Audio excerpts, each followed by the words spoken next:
les mitzvot et l'antidépresseur.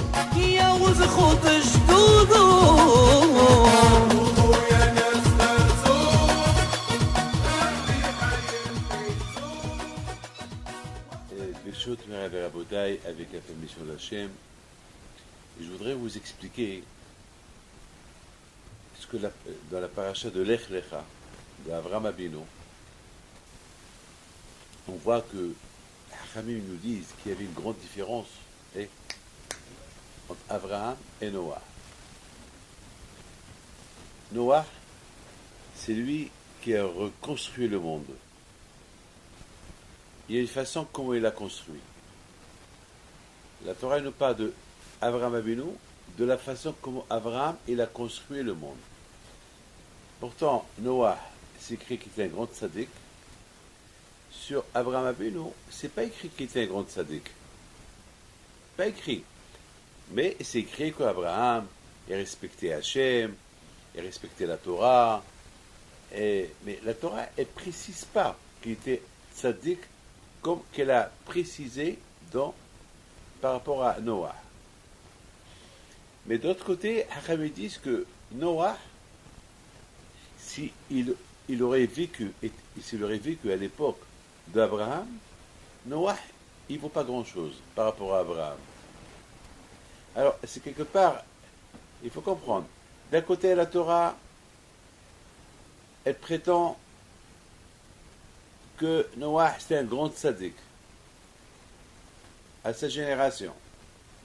Et s'il était à la génération d'Abraham, il aurait été encore plus tzaddik. Et d'autre côté, on voit que lorsque la Torah elle parle sur Abraham Avinu, la Torah, elle parle qu'Abraham Avinu c'était un homme super, un homme bien, un homme qui écoute Hachem, un homme qui a résisté toutes les tentations, toutes les épreuves. Mais la Torah, elle ne dit pas qu'il était tzaddik. Et en plus, la Torah dit que Noah était à son époque où il aurait été plus grand, où il aurait été rien du tout. Par rapport à Abraham, il n'était rien du tout. Alors, comment on peut comprendre qu'est-ce qu'il était Noah et comment on peut comprendre qui était Abraham et qui Bémet, et est-ce Abraham Bémet, il était plus important que Noah, mieux que la Torah n'a pas écrit sur lui qui était un tzaddik. Vous savez, lorsque vous parlez d'une marque, c'est que la marque elle coûte très cher. Mais si vous parlez d'une marque et on voit qu'elle coûte pas cher, il n'y a pas. Donc, d'un côté, tout le monde parle de cette marque. Donc, si tout le monde parle de cette marque, donc elle est chère. Mais lorsqu'on vient l'acheter, on voit qu'elle n'est pas chère. Donc, il y a un problème là. On dirait quelque chose. Par exemple, les Havdil. Lorsqu'on parle des Champs-Élysées, Champs-Élysées, c'est l'endroit le plus cher du monde. Là-bas, l'immobilier coûte très cher. Alors, vous imaginez, vous allez au plein Champs-Élysées, en face l'Arc de Triomphe, en face, je ne sais pas, la Tour Eiffel, et vous voyez là-bas un très bon magasin qui fait le coin, et il coûte rien du tout. C'est pas possible. Donc, il y a un problème. Et vous voyez le magasin, il est super. Vous voyez là où il est situé, c'est super. Vous voyez les plans, les fondations, tout est super, mais coûte pas cher. Il y a un problème. Alors ça, c'est ce qu'on va essayer de comprendre.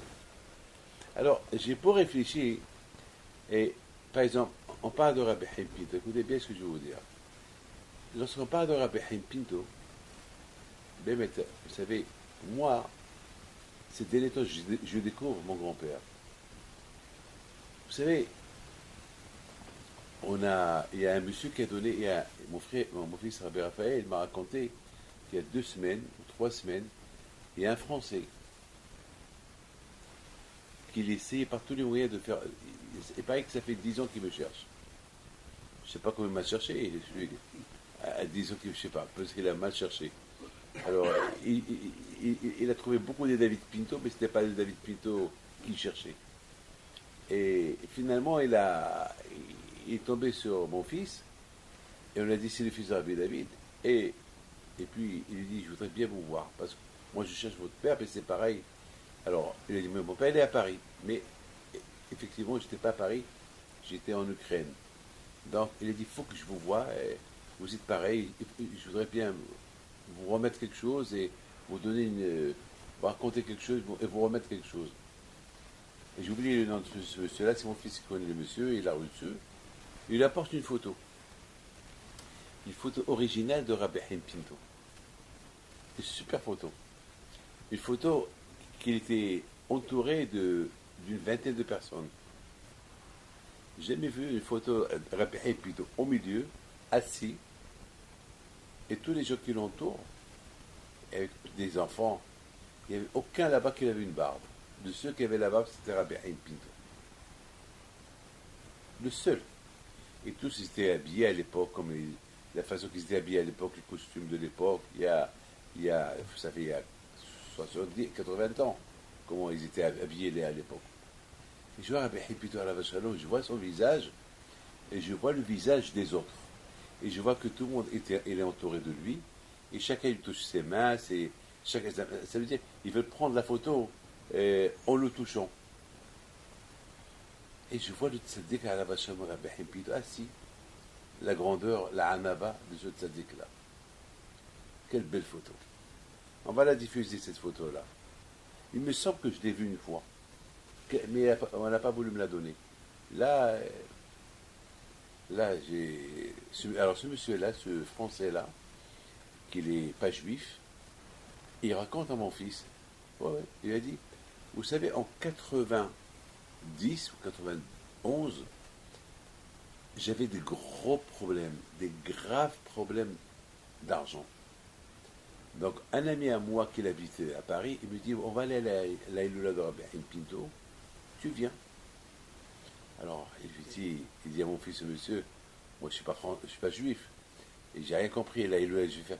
Il dit, tu sais quoi, tout celui qui a un problème, il va à la Iloula de Rabbi Haim Pinto, son problème il est résolu.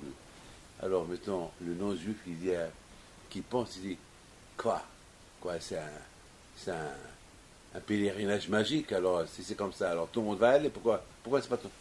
Effectivement, c'est pas pourquoi tout le monde ne va pas. Alors il dit, pourquoi tu ne vas pas? Alors quoi, c'est un pèlerinage magique. J'ai des problèmes, je vais là-bas et mes problèmes se résolvent, c'est tellement facile. Hein. Alors à la fin, il dit à mon fils, il a décidé de partir. Donc c'est un non-juif qui est parti avec un juif à la Iloula de Rabbi Haim Pinto. À l'époque, il y a une quinzaine d'années, c'était pas comme aujourd'hui. Peut-être on était 300, 400, 500 personnes, pas comme aujourd'hui qu'il y a plus de 1000, 1200, 1300, 2000 personnes. C'est pas comme avant. Alors, il va, et comme chaque année, lorsqu'on est à l'intérieur du mausolée, je lui dis, c'est le moment de prier. Et bien, sachez que tout celui qui prie, que sa prière soit exaucée, que sa prière est bonne chez Akadosh Baruch Hu. Alors, le non-juif, il raconte, il a dit, je vois tout le monde qui se tait et tout le monde qui prie. Et moi aussi, j'ai commencé à prier, comme tout le monde. J'ai dit, je veux que ça s'arrange ça, je veux que ça s'arrange ça, je veux que ça s'arrange ça, je veux que ça s'arrange ça. Les prières qu'il a fait, et il a dit à mon fils, tout ce que j'ai demandé, la même année, même le même mois, ça a été accepté. Et votre papa, il m'a donné une photo, la voilà, je la montre, que c'est là, je garde. Et grâce à Dieu, il ne me manque rien du tout. J'ai des magasins, mes enfants sont mariés, j'ai tout. Voilà, je vous donne un don pour vous, que vous remettez à votre papa. Et voilà, je vous donne cette photo, parce que je sais que cette photo-là, vous ne l'avez pas. C'est quelqu'un qui me l'a donnée. Il m'a dit, c'est cette photo, parce qu'il a raconté son histoire à un juif. Ce juif, il a dit, puisque tu es à l'Emouna, en Rabbi Haim Pinto, je te donne une photo qu'on a dans la famille. Et là, voilà, je la donne. Alors, vous voyez ici un non-juif qui raconte une histoire sur Rabbi Haim Pinto. Il raconte comment sa prière est montée chez Akadosh Baruch Hu. Je vois la photo de Rabbi Haim Pinto, je vois un homme saint, entouré des gens simples. Même des gens que, une fois qu'ils vont quitter Rabbi Haim Pinto, ils vont enlever la kippa de la tête. Et Rabbi Haim Pito Alav Shalom, il est à côté d'eux. Il ne va pas leur dire, mais c'est quoi? Moi, je ne prends pas des photos avec des gens frais comme vous, des gens qui ne mettent pas de kippa, des gens qui n'ont pas une barbe comme moi. Non. Je dois la parole d'honneur. Pour moi, cette photo-là, je vois Rabbi Haim Pito. Aujourd'hui, je vois des admorim entourés des Hasidim, tous barbus.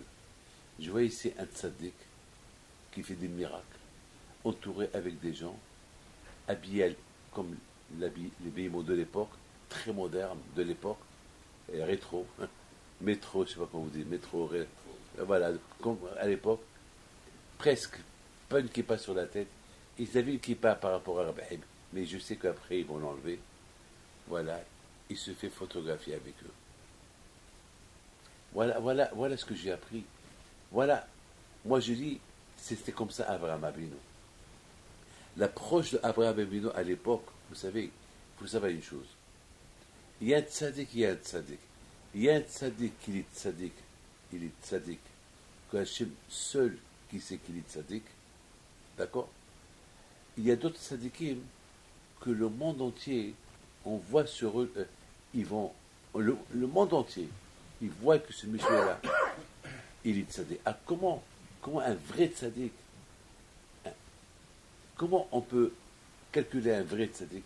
Un vrai tzaddik, pour moi, c'est ce tzaddik-là, qu'il est mélangé avec tout le monde, qu'il est capable de se mélanger avec tout le monde et ne pas apprendre d'eux. On voit à la rigueur, on voit que Noah était un grand tzaddik, mais justement, parce qu'il était un grand tzaddik, et à l'époque où il vivait, il aurait pu tomber. Il était tzaddik, mais il avait besoin d'une protection.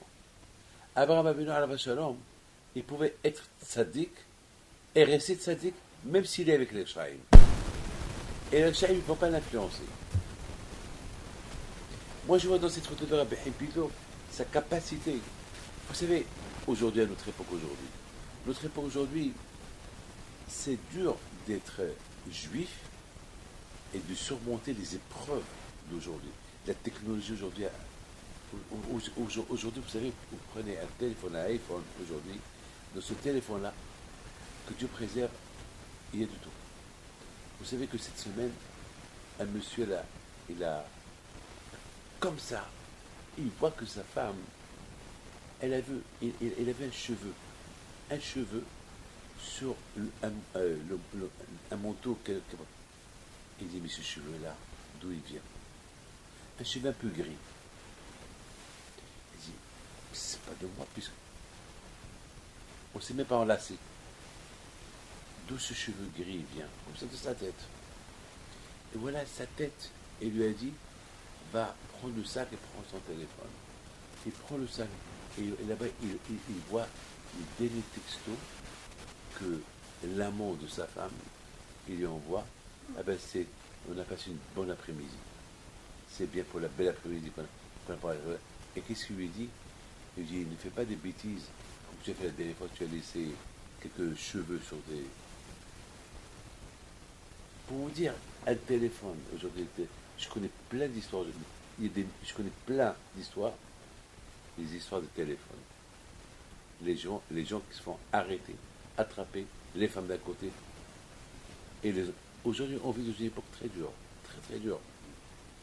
Vous savez que moi, pourquoi je n'ai pas de iPhone, pourquoi je n'ai pas de téléphone, j'ai rien du tout? Parce que je ne veux pas qu'on m'écrit des lettres. Je ne sais pas. Et après moi, si je commence, je ne sais pas. Beaucoup de fois, je peux écrire une lettre à quelqu'un et que ce quelqu'un, il va, je ne sais pas, il va mal la traduire, ou bien on peut écrire des lettres de mon nom. Comme ça, je ne connais pas écrire. J'ai pas d'iPhone, j'ai rien du tout. Aujourd'hui, j'entends trop de choses. La différence entre Abraham Avinu et Noah, c'est que Abraham Avinu était capable d'affronter un monde, lui contre tout le monde, et rester. C'est même pas la peine qu'on lui donne le titre de tzaddik. Il est tzaddik sans que tu lui dis que tu es tzaddik. Ben, mais je donne la parole d'honneur. Prenez la Gemara. Dans la Gemara, on parle de Rabbi Shimon bar Yochai. Pourquoi est-ce qu'on donne des titres à Rabbi Shimon? On l'appelle Rabbi Shimon bar Yochai. Aujourd'hui, un arabe, on lui dit Harav, Hagaon, Hatzadik, Ah, il y a combien des titres que tu lui donnes. Et si tu dis, vous savez, beaucoup de fois, il y a beaucoup de rabbins qui ne sont pas contents lorsque tu leur dis, cher rabbin. Ils ne sont pas contents. Il faut que tu leur cries, cher tzaddik, gaon, génie, pam, pam, pam, pam, pam. Et s'il n'y a pas tous ces titres-là, alors ils ne vont pas te répondre. Il y a beaucoup de gens, dès qu'ils reçoivent une lettre, ils voient quel titre c'était quoi le titre qu'ils lui ont donné avant de lire la lettre. Il est vrai, tzaddik, regardez, lorsqu'on parle de Aaron à Cohen, est-ce qu'on dit Rabbi Aaron, Aaron à Cohen, Abraham Abinu. Voilà, le titre, c'est lorsqu'il n'a pas de titre. Vous comprenez? C'est quoi le titre d'être tzaddik? Lorsque tzaddik, il se considère qu'il n'est encore rien du tout, il n'a pas de titre. Mais lorsque quelqu'un il cherche à avoir des titres, là, ça peut être un problème. Là, on voit que Noah, est un tzaddik Noah. Mais la Torah, elle écrit Noah ish tzaddik haya bedorotav. Je vous donne la parole d'honneur. Je vois, sur Noah, on donne un titre de ish tzaddik, il était un tzaddik, tamim, simple à sa génération. Et sur Abraham Abinu, on ne donne rien du tout. Pas de titre. Parce que Abraham Abinu, il ne cherchait pas des titres, première chose. Et deuxième chose, Abraham Abinu, son titre était lorsqu'il était avec des gens. C'est ça. Lui, son titre était les âmes qu'il a fait à Haram, les gens qu'il a rendus Bitshuva. C'est ça son titre. C'est pas de dire un titre personnel, qu'il est roi, qu'il est génie, qu'il est intelligent, qu'il est saint. Il n'a pas besoin de tout ça. Ce qu'il a besoin lui, c'est personnel, que je fais mon travail. C'est comme mon travail que je fais, je rends les gens dans la Torah. Voilà. Et tant que je n'ai pas fini mon travail, je n'ai pas de titre. Abraham, il cherchait la shlimut. Il cherchait la perfection. Eh bien, tant qu'il est vivant et qu'il n'a pas encore terminé son travail, donc il n'a pas de titre. Mon titre, après la mort. Mais je suis encore vivant. La Torah, elle parle de Noah. C'est-à-dire, c'est vrai. Noah était tzaddik. Mais étant donné que Noah, il ne cherchait pas les gens à les rendre dans la Teshuvah, donc la Torah lui a donné son titre personnel, ce qu'il était à lui. Mais pas par rapport aux autres. Parce que pour lui, il est arrivé à la perfection. C'est-à-dire, voilà, je suis là.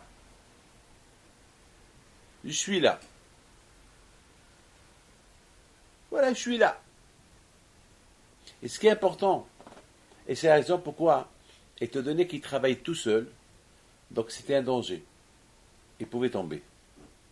Parce qu'il n'a pas l'expérience d'affronter le monde.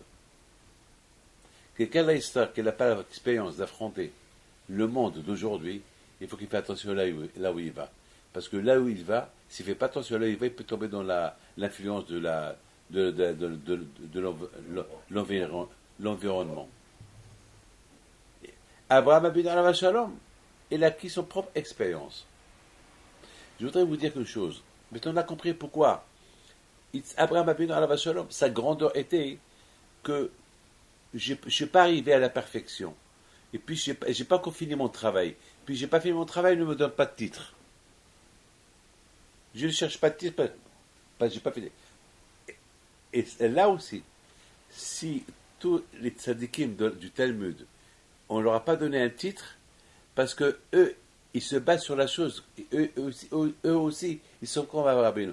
Étant donné que maintenant, on a donné des halachot, et maintenant, les générations à venir, ils vont apprendre de nous. Alors, tant qu'ils n'ont pas appris de nous, on ne s'appelle que le Rava, on ne s'appelle que Abaye, on ne s'appelle que Ravashi, on ne s'appelle que Rabbi Shimon, on n'a pas de titre. Parce que pour eux, le travail, c'est pour l'avenir. Donc, tant que l'avenir n'a pas encore conçu ce qu'eux, ils ont fait, donc ils sont rien. Comme par exemple, quelqu'un, un grand savant, si on n'a pas réalisé qu'est-ce qu'il a fait, pour le monde, il n'est pas un savant. Peut-être il est un savant pour lui, mais pas pour nous. Pour nous, c'est une savonnette. Il n'a rien du tout. Mais une fois qu'on découvre ce qu'il était, c'était un savant. C'est maintenant qu'on réalise qui était Abraham. C'est maintenant qu'on réalise qui était Abraham Abinu Alav Hashem. Maintenant, on comprend une chose. Je voudrais vous dire quelque chose. Et maintenant, on comprend pourquoi Abraham et Noah, elle lui donne un titre, parce que c'est ce qu'il était. C'est ce qu'il était. Il était un tzaddik. Il était un tzaddik, c'est vrai, il était un tzaddik. Mais il était un tzaddik que pour lui seul. Donc, il voulait arriver à la perfection sans rien. Et la preuve, Hachamim disent la preuve que on n'a pas vu que Noah, il a sauvé sa génération. Il n'a pas sauvé sa génération. Il aurait pu prier pour eux. Et il a sauvé sa peau. Donc ça veut dire qu'il était un monsieur personnel. Et il était très. C'est pour ça qu'on dit Noah ish tzaddik haya bedorota. C'est le seul unique dans sa génération. Il était trop personnel. Alors qu'Abraham n'était pas personnel du tout. Abraham c'était un homme public. Un homme pour tout le monde. Un homme qui n'a pas encore. Ne me donnez pas de titre parce que j'ai pas encore réussi à. Je suis pas encore arrivé à mon travail. C'est pas encore fini. Allez, laissez-moi travailler. Maintenant, ce que je voulais vous dire, c'est que Hachamim, ils sont super Hachamim. Hachamim disent que Abraham et Noah, une fois on dit qu'il était Ish Tzaddik, et une fois on dit il était Isha Adama, l'homme de la terre. Écoutez bien.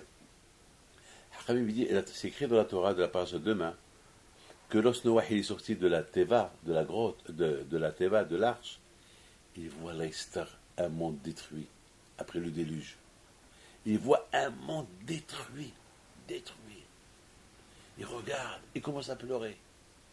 Il dit, pourquoi tu pleures? J'ai dit, mais regarde quel monde je vois. Il voyait des corps suspendus. Des millions de personnes sont mortes. Le déluge. Le monde s'est noyé dans l'eau. Le monde s'est... Vous savez, j'ai posé une question à quelqu'un cette semaine. Je lui ai dit, pourquoi Kachro n'a pas dit à Noah, va dans une île? Pourquoi faire l'arche? Et pourquoi il n'a pas dit, va dans une île? Et reste là-bas. Pourquoi? Et Hachem, il détruit le monde avec l'eau. Va dans une île et reste là-bas. Vous avez compris? Il y avait, je sais pas, Chypre, je sais pas moi. Il aurait pu, lui et sa femme et ses gosses, des aigles qui viennent, il monte sur les aigles, vous savez, ou bien dans une île. Et après, je crois qu'il va faire des miracles, tous les animaux qui doivent vivre, eux aussi vont partir là-bas dans l'île, et tous les animaux qui... Et Hachem va détruire son monde avec le déluge, et il fait le mikvé, etc. Pourquoi? N'oubliez pas que Hachamim disent que la terre d'Israël a été épargnée. Hein. La terre d'Israël, il n'y a pas eu de déluge en Israël. Tu savais ça? Il n'y avait pas de déluge. Donc pourquoi il n'a pas dit va en Israël? Va là-bas en Israël. Et là-bas, tu restes là-bas. Et Hachem, il va donner l'intelligence aux animaux. Tous les animaux qui n'ont pas fauté, ils vont là-bas et point final. Et j'ai réfléchi, j'ai dit qu'Hachem, il voulait vraiment que Noah, il voit le déluge. Il voulait Hachem que Noah, il voit l'eau. Et Hachem a voulu qu'il voit les gens être punis. Hachem a voulu que Noah, il voit. Il entendait de l'eau qui tombait sur de l'eau chaude qui tombait sur la Teva. Et la Teva qui bouge, Parce qu'il y a une différence entre ce que tu vois et ce que tu vois pas. Parce que l'impact, il est là. Hachem, il a voulu que Noah, il a un impact, lui, ses enfants, ce qu'ils vont voir. Pour les générations. On a vu. Papa, il a vu, mon grand-père, il a vu. Mon arrière-grand-père, il a vu. Les générations vont parler de ça. L'impact. Une fois, Abraham Abinu rencontre Noah, le fils à Noah. Il dit, quelles zéroutes vous avez eues pour rester vivant dans la Théba? Il faut un mérite. Quoi, tout le monde meurt et vous ne mourrez pas? Par quel mérite? Bien question. Alors, Noah, Shem aurait pu lui dire, parce que papa était tzaddik. Ou pas? Et alors, Abraham aurait pu lui dire, ma question, moi, il dit, ouais, il était tzaddik que pour lui. Il n'était pas tzaddik pour les autres. Alors, quel mérite il a? Ah, il n'y a que son propre mérite, c'est tout. Pour son propre mérite, il est resté vivant, alors que tout le monde est en train de crever dehors. Shem lui donne une super réponse. Devinez quelle réponse il lui donne. Il dit, grâce à la tzedaka qu'on a fait. Il dit, la tzedaka que vous avez fait? Mais quelle tzedaka? Quelle charité? Tout le monde est mort à votre époque. Quelle tzedaka vous avez fait? Et en plus, vous étiez dans la teva, dans l'arche. Et à l'arche, quelle tzedaka il y a? Il dit, parce qu'on donnait le manger aux animaux. C'est donner le manger à un animal, c'est de la tzedaka. Parce que papa, nous et papa, c'est nous qui s'occupaient des animaux dans dans la teva. On leur donnait à manger. C'est-à-dire, lorsque tu vois un chien et qu'il a faim, il faut lui donner à manger. Tu vois un chat qui a faim, tu lui donnes à manger. Il y a un grand tzaddik qui s'appelle Rabbi Eliyahu Lopian. Il y a une fameuse photo de lui en train de donner du lait à un chat. Un vieux tzaddik qui donne le lait à un chat. Le lait à un chat. Parce que le chat elle attendait des bébés. Il lui a donné du lait. Ça veut dire que c'est donner. C'est pour ça qu'on n'a pas le droit d'avoir des animaux à la maison. Pourquoi? Parce que s'ils ont faim, tu ne sais pas qu'ils ont faim. Et lorsqu'ils ont faim, ils t'insultent. Ils insultent. C'est mieux qu'ils sont dehors, en liberté, et qu'ils cherchent leur manger, que de ne pas leur donner à manger. C'est chaud chez toi, il faut leur donner. Mais de l'autre côté, il paraît qu'il ne faut pas trop leur donner. Mais tu ne sais pas quand est-ce qu'ils ont faim. Et lorsqu'ils ont faim, ils insultent. C'est ça, c'est la folie, ça. C'est la raison pourquoi. C'est pour ça qu'il faut le manger en abondance. Ben, voilà pour vous dire. Voilà. De l'autre côté, c'est dangereux pour eux. C'est pour ça que c'est mieux qu'ils cherchent. C'est pour ça. Ah, maintenant, vous comprenez maintenant. Alors, Abraham Abino s'est écouté ça, il a dit, si grâce aux animaux, ils sont restés vivants, alors moi, Abraham, si je fais la tzedaka avec les hommes, quels zéchot je vais avoir? Regardez-moi ça. Alors écoutez bien. Ah, maintenant, en racontant ce qu'on avait, parce que vous savez, je peux beaucoup m'étaler, alors je ne vais pas trop m'étaler. Ah, maintenant, on continue ce qu'on a dit. Ici, alors lorsque Noah il est sorti dehors, vous avez compris pourquoi Hachem il a voulu que Noah il soit dans la teva. Pour qu'il voie, pour que ses enfants ils voient la punition de l'époque du déluge. Pour qu'ils soient un témoin, voilà ce qu'ils ont vu. Noah il voit des corps, il voit, waouh, il commence à pleurer. Il dit, pourquoi tu pleures? Il dit, regarde, je vois un monde qui est détruit. Et Akash lui dit, ah, mais pourquoi tu n'as pas pensé à ça avant? Mais avant, je t'avais dit avant. Avant, je t'avais dit que je vais détruire le monde. Et pourquoi? Il fallait pleurer, il fallait courir. Mais toi, tu es resté un tzaddik personnel, comme je vous ai dit. Tu voulais être solo. Ish tzaddik, solo. T'as pas voulu qu'il y ait d'autres avec. La preuve, est-ce qu'il y a eu d'autres personnes qui sont rentrées avec toi dans la théba par ta femme et tes gosses? Personne. Donc ça veut dire quoi? Bah, c'était un peu ta faute. Écoutez bien. Maintenant, Noah, pour oublier un peu sa tristesse, il a planté de la vigne. Il voulait du vin. Il y a un miracle, le même jour, le raisin est sorti. Il prend le raisin, il fait du vin, et la même minute, il y avait un miracle que le vin est devenu un bon vin. Il a bu, s'est saoulé. Alors la Torah, elle appelle Noah, Isha Adama, l'homme de la terre. Mais la question, elle est grande. Comment vous pouvez imaginer que Noah, d'un côté on l'appelle Ish Tzadik, un homme Tzadik, et d'autre côté on l'appelle un homme de terre. Alors, on ne peut pas appeler un homme Tzadik un homme de terre. Ou il est Tzadik, ou il est un homme de terre. Et c'est pas possible. Et surtout maintenant, surtout à quoi? Parce qu'il a planté une vigne, ça y est, tu le traites d'un homme de terre. Mais c'est, oui, le mal. Est-ce qu'il y a du mal? Dites-moi, il y a du mal. Vous savez, le vin, c'est quand même, le vin, c'est bon. Ça donne un peu vous savez, lorsque quelqu'un est un peu déprimé, il prend un peu de vin. Pas beaucoup de vin, un peu de vin pour se décontracter un peu. Ouais. Beaucoup des fois, on fait la tête, dès qu'on voit un peu de vin, un beau rouge, un rosé, ou, on se sent pas, on se sent bien, c'est bien. Oui, le mal. Eh bien, mes amis, vous avez retenez bien ce que je vous ai dit tout à l'heure. Noah était un grand sadique. Je vous en prie, écoutez bien ce que je vais vous dire. Il faut comprendre, c'est quoi les conséquences d'un homme qui veut être seul, solo. Un homme qui ne veut pas se mélanger avec les gens. Un homme qui veut rester toujours seul.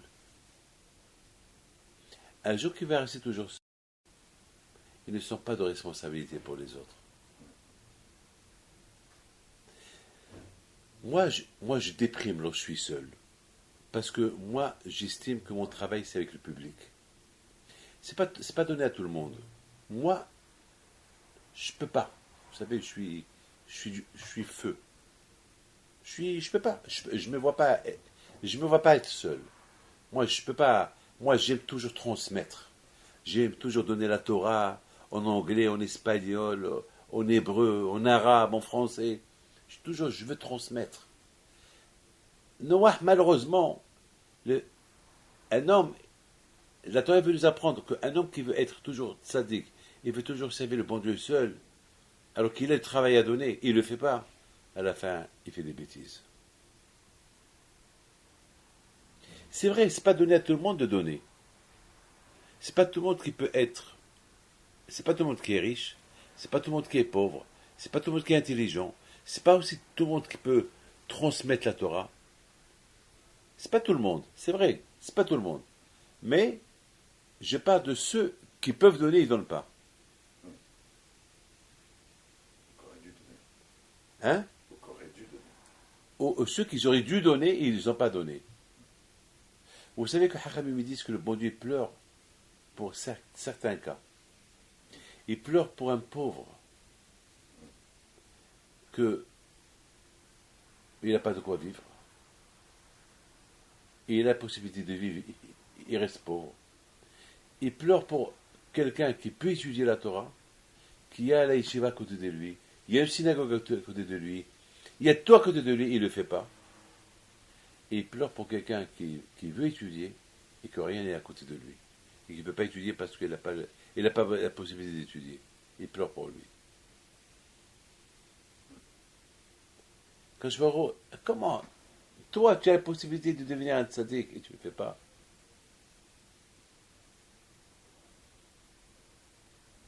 Il y a ceux qui veulent devenir des tzaddikim, mais ils n'ont pas la possibilité.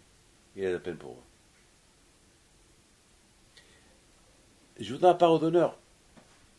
Mais toi, vous comprenez pourquoi. La Torah, elle nous parle de Noah. On lui donne des titres. Il est tzaddik. Il était seul. Il pouvait donner. Il pouvait. D'ailleurs, quand Shmuel lui a dit, lorsqu'il lui a dit construis la Teva, il aurait pu crier, il aurait pu faire beaucoup de marketing, publicité, il aurait pu faire beaucoup de publicité. Faites tes chouvas, papa. Il n'a pas fait, il n'a rien fait. Il n'a même pas pleuré. Une fois que le monde a été détruit, c'est là qu'il a commencé à pleurer. Mais pourquoi tu n'as pas imaginé ce qui va se passer dans quelques temps? Et si tu aurais vécu cette idée-là, peut-être tu aurais pu faire quelque chose. Et tu n'as pas fait. Alors un homme qui peut faire et ne fait pas, alors à la fin, il fait n'importe quoi. Il devient un homme de terre. Et non seulement il devenait un homme de terre, mais il s'est saoulé. Tu avais besoin de se saouler. Ok, tu as fait du vin, fais-le. Bois un verre. Pourquoi se saouler? Tu sais pourquoi il s'est saoulé? Il a reconnu. Il a reconnu son erreur. Ah, j'aurais pu faire, j'ai pas fait. Et c'était dur pour lui, cette idée-là. Ah, j'aurais pu faire, j'ai pas fait. J'aurais pu faire.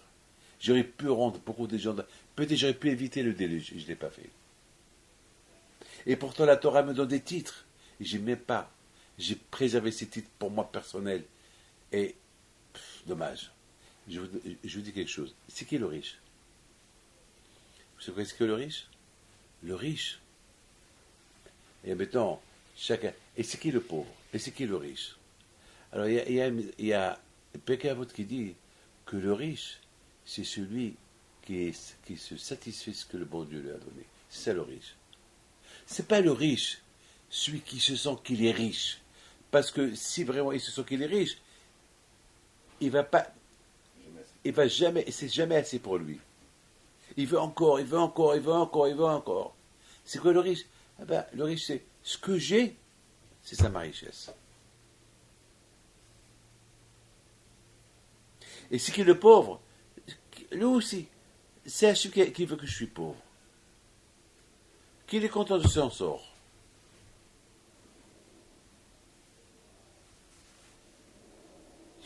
Malheureusement, aujourd'hui, le cas, c'est pas comme ça. Mais moi, je vis dans. Vous savez, hier, j'ai discuté avec mes enfants, avec mon fils. Je parlais, les temps, ils sont durs, il faut réduire. Et alors, il m'a eu. Il dit, papa, mais c'est pas toi qui nous as dit toujours qu'il faut avoir le bitachon en Dieu. Je le regarde.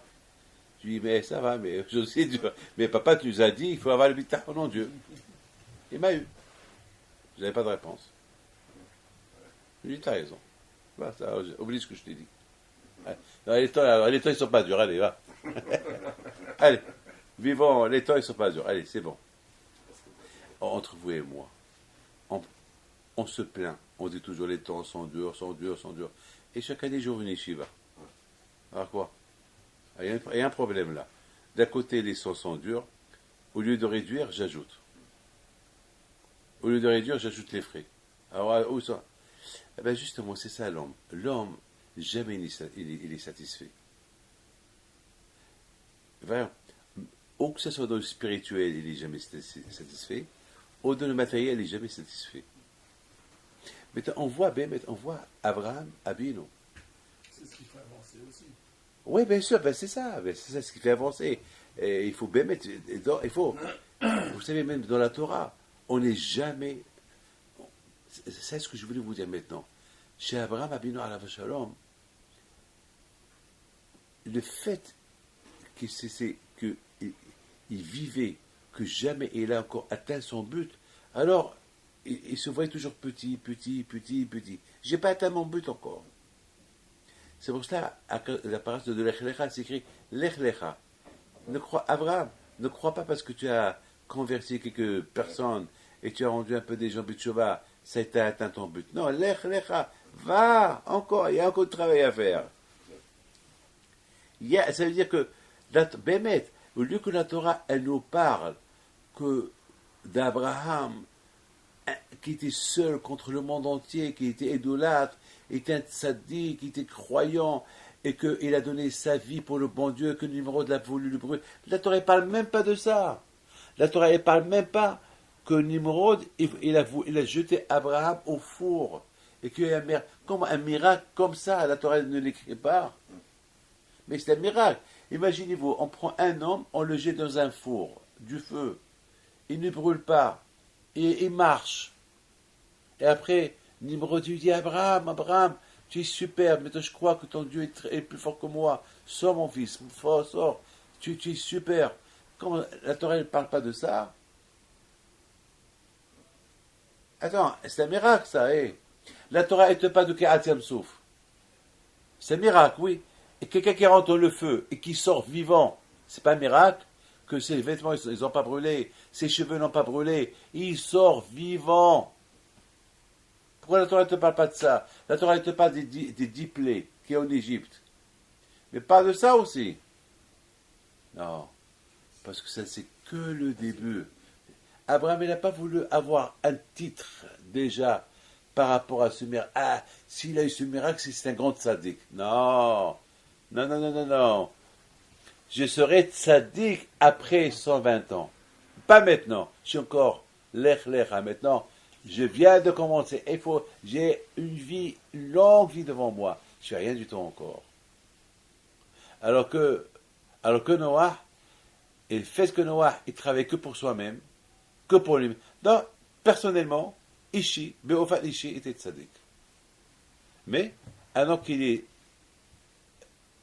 solo, tzaddik, c'est-à-dire quelqu'un qui est toujours individuel, et tzaddik individuel, un jour il aura une épreuve, il peut tomber. C'est pour ça, mes amis, on a vu que Noah, Hachim le protégeait. parce qu'il travaillait seul.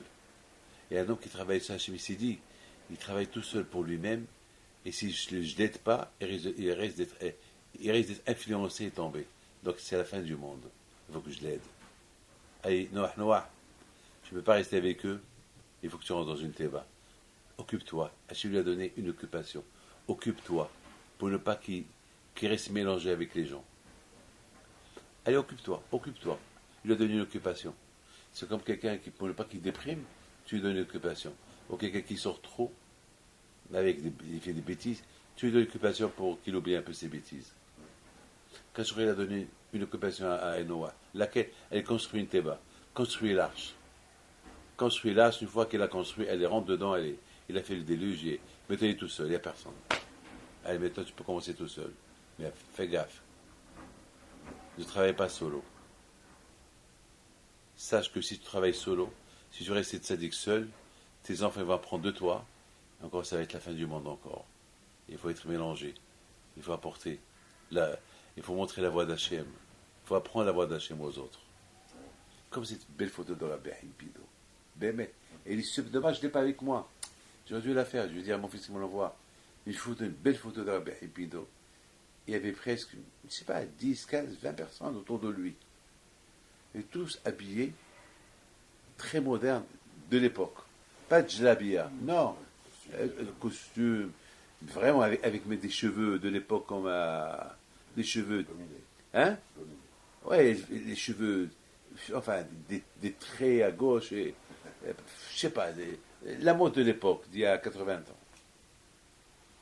On dirait qu'ils ont venu de faire un brushing, je sais pas quoi, bien habillés en blanc, et même les enfants ils étaient bien habillés.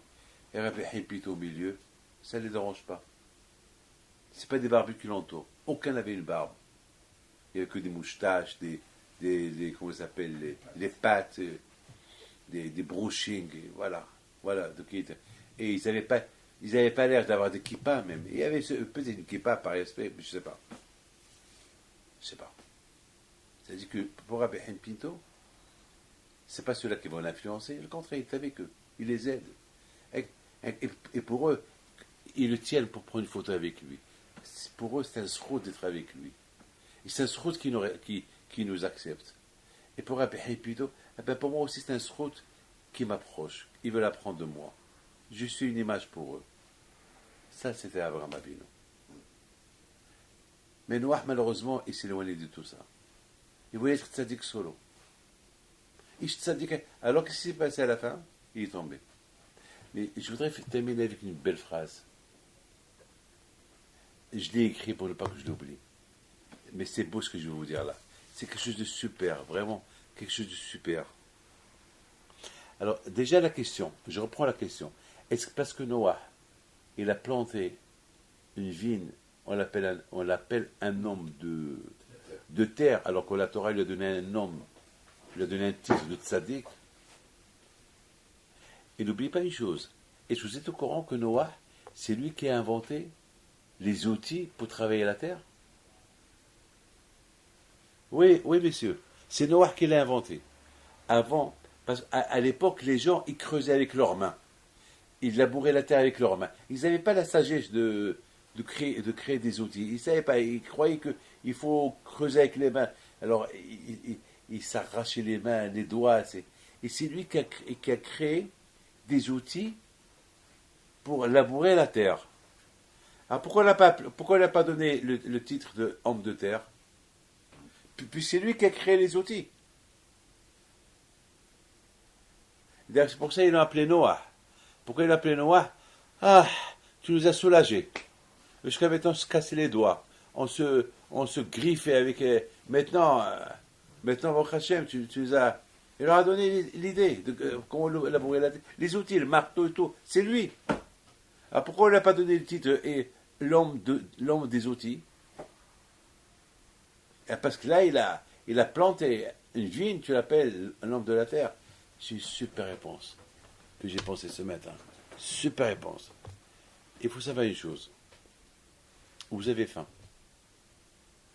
Vous avez faim. Qu'est-ce que vous faites? Vous mangez. Ou pas? Maintenant, vous rentrez au restaurant, vous avez faim, et vous voyez toutes sortes de salades. Vous voyez toutes sortes de viandes. Vous avez un buffet super. C'est votre choix de prendre tout si vous voulez. C'est un buffet. C'est un buffet. En général, aussi un buffet. Vous voyez tout le monde qui regarde. Je veux ça, je veux ça, je veux. Vous voyez des gens qui prennent 3, 4 assiettes. Beaucoup des fois, lorsque je suis avec ma femme et mes enfants, on est quelque part, et je les vois tous arriver avec des assiettes. Et dans ma tête, je me dis, est-ce qu'ils vont manger tout ça? À la fin, vous voyez, ils ont mangé que le quart, et 3 quarts, ça reste sur la table. Parce que l'œil est là en vie. Je veux ça, je veux ça, je veux ça. Mais tu ne peux pas manger tout ça. Et surtout, je vois des gens qui apportent encore une assiette de pain. Alors, une assiette de pain plus 3 assiettes, c'est pas possible. C'est pas possible. Et maintenant, à part le dessert, et à part les gâteaux, ça c'est maintenant avec la salade à part. Et alors, il y a un kiddush le Shabbat. Je vous donne parole d'honneur, ce Simchat Torah là à Lyon. Et ça a coûté à ceux qui ont organisé le Simchat Torah 12 000 euros. Ah oui, l'apéritif de 12. Mais vous savez, j'ai jamais vu dans ma vie un buffet comme ça. Les assiettes, ils se finissent, encore d'autres assiettes. Mais avec déjà, lorsque tu arrives, tu vois tout ça, tu te dis, mais qui va manger tout ça? Et tu vois, les gens, ils sautent. Après, les stewards, ils apportent encore, ils apportent. Et à un moment donné, tu vois les gens qui sautaient sur les saucisses. Voilà, ils ont encore une assiette de saucisses. Et regarde, ils ne veulent plus. On leur apporte encore le foie gras.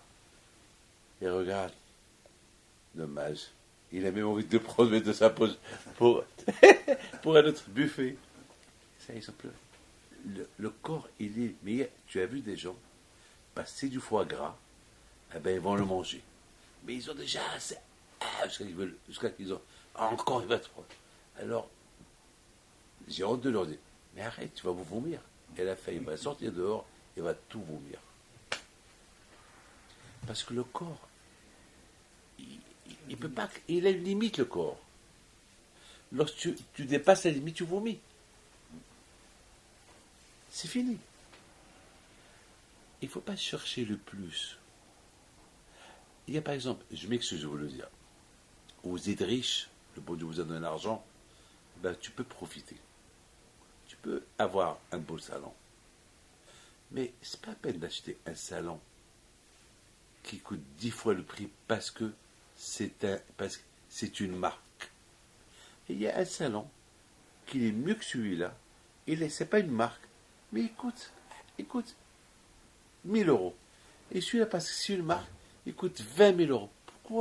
Pourquoi jeter 19 000 euros? Pourquoi? C'est du gâchis. Haram. Pourquoi?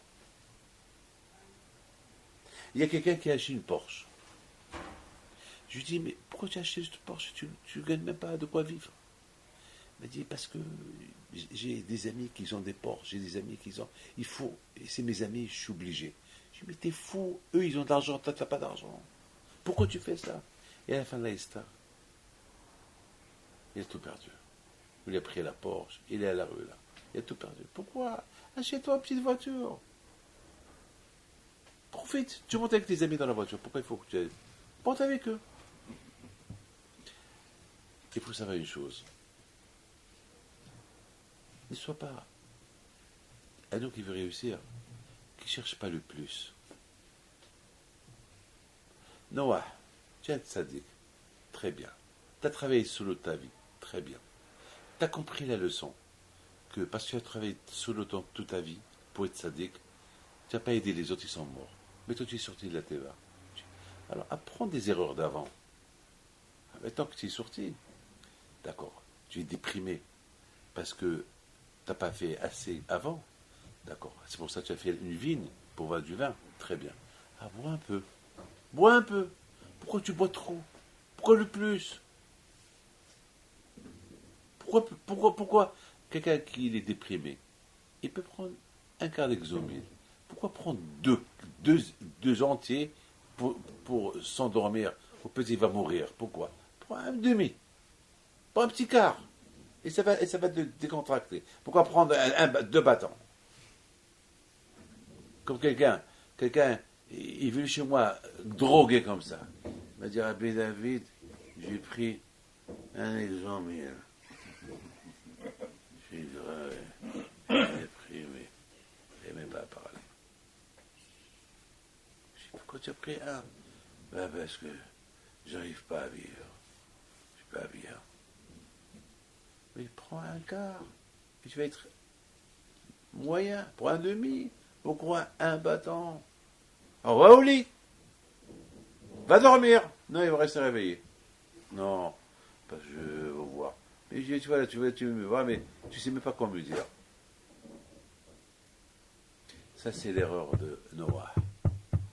Celui qui cherche le plus. L'excès. Hein? L'excès. L'excès. À l'excès, voilà. L'excès. T'es sadique. Alors,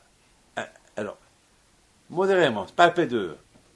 Ne cherche pas. C'est ça, Abraham Abin. Abraham Abin, alayhi shalom. Lorsqu'un homme, il cherche l'excès, il devient un homme de terre. Il devient. Voilà. Il a voulu prendre plus. Attends, tu veux te décontracter? Très bien. Pourquoi prendre plus? Pourquoi se saouler? C'est ça que tu es devenu nu? Pourquoi tout ça? Parce que pour cela, un homme qui cherche à être. Un homme qui est riche et qui n'en fait pas profiter d'autres de sa richesse, il finira mal. Parce qu'il n'y a rien. On dit qu'un homme qui fait tzedaka, la tzedaka le protège de la mort. Donc un jour il peut mourir. L'aïsta. Tu n'as rien fait de ta vie. Tu n'as pas profité. Je connais quelqu'un, Bémet, il n'a jamais pris de vacances. Multimilliardaire. Pas de vacances, pas de tzedaka, rien du tout. Il vit comme un clochard. Je connais très bien. Leicester, il a fait une belle affaire, une super affaire de 500 millions d'euros. Mais pour arriver à ce qu'il voulait faire, il a emprunté 200 millions d'euros pour élargir et à un moment donné, pas de clients. Pas de clients. Il perdait les clients. À un moment donné, il n'a pas de quoi payer la banque. Et à la fin, la banque, il a tout pris. Tout perdu. Tout perdu. Il voulait tout pour lui, il a tout perdu. Il a tout perdu pour lui. Et il a fait perdre tout le monde, en plus. Il a entraîné avec lui toute sa famille là pour de la ruine. C'est ça. Noah, tu vas réussir. Très bien. Tu as de la peine pour tout le monde qui est mort. Très bien. Ça y est, tu veux maintenant devenir un homme, un autre homme. Et alors, apprends du passé. Apprends des leçons du passé. Non. Il veut se renfermer encore. Il boit. Il veut être seul. Il veut se saouler. Alors, c'est pas une leçon, ça. Alors qu'Abraham Abinu alayhi shalom, pour lui, la vie vient de commencer. Chaque jour, elle vient de commencer. Chaque jour, lech lecha. Allez, avance, encore un peu. Allez, step by step. Allez, j'avance, encore, j'avance. Et c'est quoi ton titre? J'ai pas de titre. J'ai pas encore fini. Rabbi Hippido, c'est quoi ton titre? Mon titre? Rien, j'ai pas fini. Un homme qui sent qu'il n'a pas fini son titre, qui vient d'arriver, il a un long chemin à faire, il réussit. Voilà mes amis, maintenant vous avez compris la différence entre Noah et Abraham. Et c'est vrai, Noah était un grand tzaddik. Il se peut que, s'il aurait été à la génération d'Abraham, il aurait honte d'Abraham, du travail qu'il faisait Abraham. Que Abraham, il ne cherche pas de titre, il cherchait à faire avancer les gens vers Hachem, et lui aussi avance avec eux. Il se peut que lui, ou bien peut-être, Noah, s'il aurait été à l'époque d'Abraham, lorsqu'il va voir Abraham comment il fait, il va apprendre de lui. Et s'il apprend de lui, alors lui et Abraham, il faut du beau travail. Hein? Super, hein? Peut-être, on ne sait pas. Mais pour le moment, ce qu'on sait, dans sa génération, il était solo. Donc, il n'arrive pas à l'achever de Abraham Avinu, son petit-fils. Voilà, mes enfants. Que le bon Dieu vous protège.